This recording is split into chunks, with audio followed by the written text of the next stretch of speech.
Hello everyone, welcome back to our channel. দেখো, Indian army, Indian navy এবং Indian এয়ারফোর্সে officer র্যাঙ্কে পোস্টিংয়ের জন্য বিভিন্ন পরীক্ষা হয়ে থাকে। তার মধ্যে অন্যতম একটা পরীক্ষা হচ্ছে CDS, combined defence service examination, যেটা হচ্ছে কন্ডাক্ট করে হচ্ছে UPSC, union public service commission. বছরে দুবার কন্ডাক্ট করে, একবার হচ্ছে এপ্রিল মাসে পরীক্ষা হয়, আর একটা হয় হচ্ছে সেপ্টেম্বর মাসে। সেপ্টেম্বর মাসে যে পরীক্ষাটা হতে চলেছে তার জন্য হচ্ছে নোটিফিকেশান পাবলিশ হয়েছে। সেটা দেখো, ফর্ম ফিল আপ শুরু হয়েছে 20 তারিখ থেকে, 20/5 থেকে। লাস্ট ডেট হচ্ছে কত, 9/6, এবং পরীক্ষা হবে, অলরেডি ডেট ঘোষণা করা হয়েছে 13/9, এটাতে পরীক্ষা হবে। ঠিক আছে, ডিটেলস আলোচনা করব। যারা এই ক্লাসটা প্রথম দেখছো, আমরা পরবর্তীকালে আরও আমাদের যে বিভিন্ন ডিফেন্সের পরীক্ষাগুলো হয়, যেমন এনডিএ 12 পাসের উপরে হয়, CDS combined defence service, AFCAT Indian air force common admission test যে এক্সামিনেশন হয়, CAPF assistant commandant, INET, DRDO, বিভিন্ন পরীক্ষা হয় যেগুলো, এগুলো আমরা ডিটেলসে একটা একটা করে পরবর্তীকালে ভিডিও নিয়ে আলোচনা করব।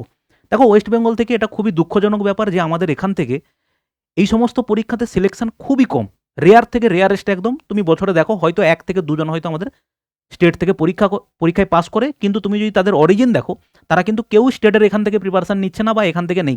তারা কিন্তু হয়তো বাইরের রাজ্যে কোথাও বাবা বা মায়ের হচ্ছে কোনো চাকরি করেন, সেখানে পোস্টিং আছেন, তো সেই সূত্রে তারা সেখানে প্রিপারেশান নিয়ে কিন্তু এইগুলোতে সিলেক্টেড হচ্ছে।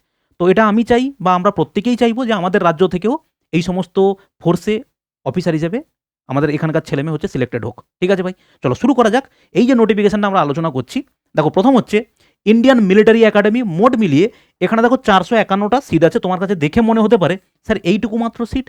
এই 451 বা 300, 350 থেকে 500-র মধ্যে সিটই হচ্ছে ঘোরাফেরা করে। প্রত্যেক বছর পরীক্ষা হয়, বছরে 2বার পরীক্ষা হয়, এবং মোটামুটি 400-500 করে প্রত্যেকবার ভ্যাকেন্সি আছে। ঠিক আছে, দেখো Indian military academy, Indian military academy দেরাদুনে টোটাল ভ্যাকেন্সি হচ্ছে কত? টোটাল ভ্যাকেন্সি হচ্ছে 100। আচ্ছা, একটা ইম্পর্টেন্ট কথা, সেটা হচ্ছে কিন্তু এখানে ফিমেল ক্যান্ডিডেট শুধুমাত্র অ্যাপ্লাই করতে পারে officers training academy Chennai women, যার জন্য ভ্যাকেন্সি আছে 18। বাদ বাকি এই সমস্ত পোস্টের জন্য কিন্তু কোনো ফিমেল ক্যান্ডিডেট অ্যাপ্লাই করতে পারে না। ঠিক আছে, এবারে দেখো, এই যে আমরা একটু পরেই এলিজিবিলিটি ক্রাইটেরিয়া নিয়ে আলোচনা করব। ইন্ডিয়ান মিলিটারি একাডেমি, যেটাকে বলছি আইএমএ, এখানে এই যে এখানে সিলেক্টেড হতে গেলে তুমি যে কোনো ব্যাকগ্রাউন্ডে গ্র্যাজুয়েট হলেই হবে। ঠিক আছে, এখানে পোস্ট আছে, ভ্যাকেন্সি কতগুলো আছে? 100টা। ইন্ডিয়ান নেভাল একাডেমি, এইখানে হচ্ছে এই বছর চেঞ্জেস এসেছে। আগে শুধুমাত্র যারা ইঞ্জিনিয়ারিং ব্যাকগ্রাউন্ডের স্টুডেন্ট তারা অ্যাপ্লাই করতে পারতো ইন্ডিয়ান নাভাল একাডেমিতে, যার ভ্যাকেন্সি এবারে আছে 26টা। কিন্তু এইবারে চেঞ্জেস হয়েছে, আমরা একটু পরেই আলোচনা করব। ফিজিক্স যদি বিএসসি ব্যাকগ্রাউন্ড হয় তাহলে কিন্তু অ্যাপ্লাই করতে পারবে। ঠিক আছে, এরপরে দেখো ইন্ডিয়ান এয়ারফোর্স একাডেমি হায়দ্রাবাদ, কতগুলো পোস্ট আছে? 32টা ভ্যাকেন্সি আছে।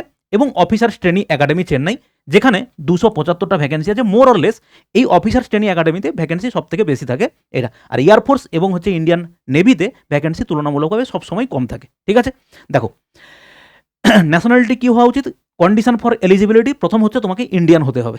তারপরে দেখো এজ লিমিট কী আছে sir? Age, sex, marital status. For Indian military academy age হচ্ছে 19 থেকে 24 বছরের মধ্যে হতে হবে।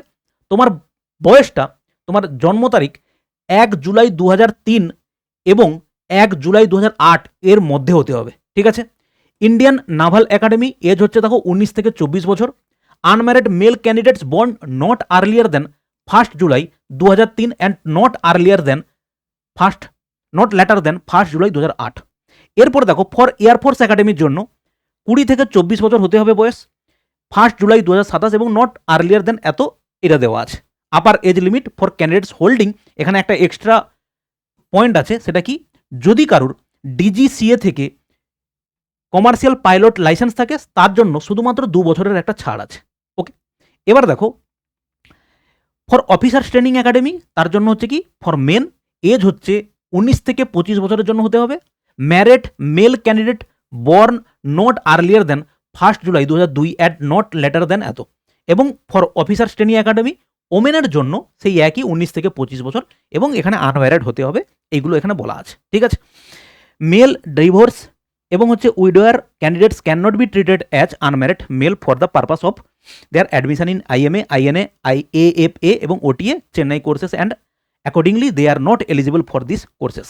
এবার কি বলা আছে দেখো, এডুকেশনাল কোয়ালিফিকেশান মোস্ট ইম্পর্টেন্ট, এইটা দেখে নাও। সেটা হচ্ছে কি? For IMA Indian military academy and officers training academy চেন্নাইয়ের জন্য degree of a recognised university or equivalent, যে কোনো ডিগ্রি তোমার গ্র্যাজুয়েট হলেই হবে, ঠিক আছে। এরপরে দেখো ইন্ডিয়ান নাভাল একাডেমি, এটা হচ্ছে ইম্পর্টেন্ট কারণ এইবারে চেঞ্জ হয়েছে। এ ডিগ্রি ইন ইঞ্জিনিয়ারিং এই পর্যন্ত থাকতো, এবারে BSc with physics as core or elective subject from recognised university institution with physics and mathematics in 10+2, okay. For air force academy degree of recognised university with physics and mathematics at 10+2 and bachelor degree of engineering. Graduates with first choice as army, navy, air force are to submit proof of graduation বা provisional certificates on the date of commencement of SSB interview at এত। এখানে যা লেখা আছে তোমাকে তার gist আমি হচ্ছে বলে দিচ্ছি, ভালো করে শুনে নাও। এখানে যা লেখা আছে তার জিস্ট তোমাকে দিয়ে দিচ্ছি, শুনে নাও। সেটা হচ্ছে এখানে বলা আছে তুমি যদি ফাইনাল ইয়ারের স্টুডেন্ট হও তুমি এসএসবি ইন্টারভিউতে অ্যাপিয়ার করতে পারবে, কিন্তু এই যে ডেটটা দেওয়া আছে for admission to IMA 1 July 2027, এর মধ্যে তোমাকে রেজাল্ট, এর মধ্যে তোমার ফাইনাল রেজাল্ট সাবমিট করতে হবে। এখানে অবশ্যই তোমার ফাইনাল রেজাল্ট হাতে থাকতে হবে। এবারে ইন্ডিয়ান নাভাল একাডেমির জন্য 1 জুলাই 2027 এই সময় তোমার হচ্ছে ফাইনাল রেজাল্ট তোমাকে সাবমিট করতে হবে। বাই এনি চান্স যদি তোমার কোনোভাবে গ্র্যাজুয়েশনে তুমি যদি ফেল করে যাও তাহলে কিন্তু এইখানে তুমি সিলেক্টেড হলেও তোমার ক্যান্ডিডেচার ক্যান্সেল হয়ে যাবে, ঠিক আছে। অবশ্যই তোমাকে কিন্তু গ্র্যাজুয়েশনে পাস করতে হবে, তবে গিয়েই কিন্তু তুমি এখানে সিলেক্টেড হয়ে গেলে তারপরে তুমি হচ্ছে এন্ট্রি নিতে পারবে ইন্ডিয়ান মিলিটারি একাডেমি বলো বা নাভাল একাডেমি বলো বা এয়ারফোর্স একাডেমিতে বলো, ঠিক আছে। এই হচ্ছে বলার। এরপরে হচ্ছে দেখো আমাদের এক্সামিনেশান কী আছে।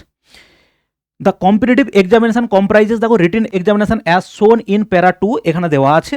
Interview for intelligence and personality test, এই দুটো প্রসেসে হবে, তারপরে মেডিকেল। এখানে দেখো কি বলা আছে, for admission to Indian military academy, Indian naval academy এবং এয়ারফোর্সের জন্য এই তিনটে তোমাকে পেপার দিতে হবে। একই দিনে পেপার হবে, ইংলিশ, জেনারেল নলেজ এবং হচ্ছে এলিমেন্টারি ম্যাথামেটিক্স। 2 ঘন্টা করে থাকবে, ম্যাক্সিমাম মার্কস হচ্ছে কত 100 করে, 100টা করে কোশ্চেন থাকবে এটা। আর যদি তুমি অফিসার্স ট্রেনিং একাডেমির জন্য যাও শুধুমাত্র তোমাকে ইংলিশ এবং জেনারেল নলেজ এইটা তোমাকে পরীক্ষা দিতে হবে, ম্যাথামেটিক্স এখানে থাকে না। 100 200 নাম্বারের পেপার তোমাকে দিতে হবে, ঠিক আছে। এই গেল হচ্ছে আমাদের টোটাল ডিসকাশন। যদি তুমি পারো আমাদের হচ্ছে নিজের টেলিগ্রাম চ্যানেল দেওয়া আছে, লিঙ্ক দেওয়া আছে, ওখানে গিয়ে জয়েন করলে টেলিগ্রামে হচ্ছে সমস্ত আপডেট আমরা দিয়ে দেবো ওইখানটাতে, এবং আমাদের অ্যাপেরও লিঙ্ক দেওয়া আছে, ওখানে হচ্ছে আমাদের প্রিভিয়াস ইয়ারের প্রশ্ন ওখানে আপলোড করা থাকবে, ওখান থেকে তুমি দেখতে পাবে। এবং পরবর্তীকালে স্টেপ বাই স্টেপ কীভাবে ফর্ম ফিল আপ করবে সেটা আমি তোমাকে দেখিয়ে দেবো। ওখানে একটা ইম্পর্টেন্ট জায়গা আছে যেখানে হচ্ছে তুমি যেভাবে পোস্ট প্রেফারেন্স দেবে IMA, Indian naval academy, Indian air force academy এবং অফিসার ট্রেনিং একাডেমি যেভাবে পরপর করে সিলেক্টেড করবে, তুমি সেইভাবে যেভাবে তুমি র্যাঙ্ক করবে, স্কোর করবে, সেই অনুযায়ী তুমি সিলেক্টেড হবে। এরকম নয় তুমি সিলেক্ট হওয়ার পরে তারপরে ওটাকে চুজ করবে, এরকম নয়। তো ওইটা হচ্ছে মোস্ট ইম্পর্ট্যান্ট একটা জায়গা। স্টেপ বাই স্টেপ আমরা পরবর্তী কোনো একটা ভিডিওতে তোমাকে দেখিয়ে দেবো কীভাবে ফর্ম ফিল আপটা করবে। ওকে, ভালো থাকবে, দেখা হচ্ছে নেক্সট কোনো ভিডিওতে। বাই।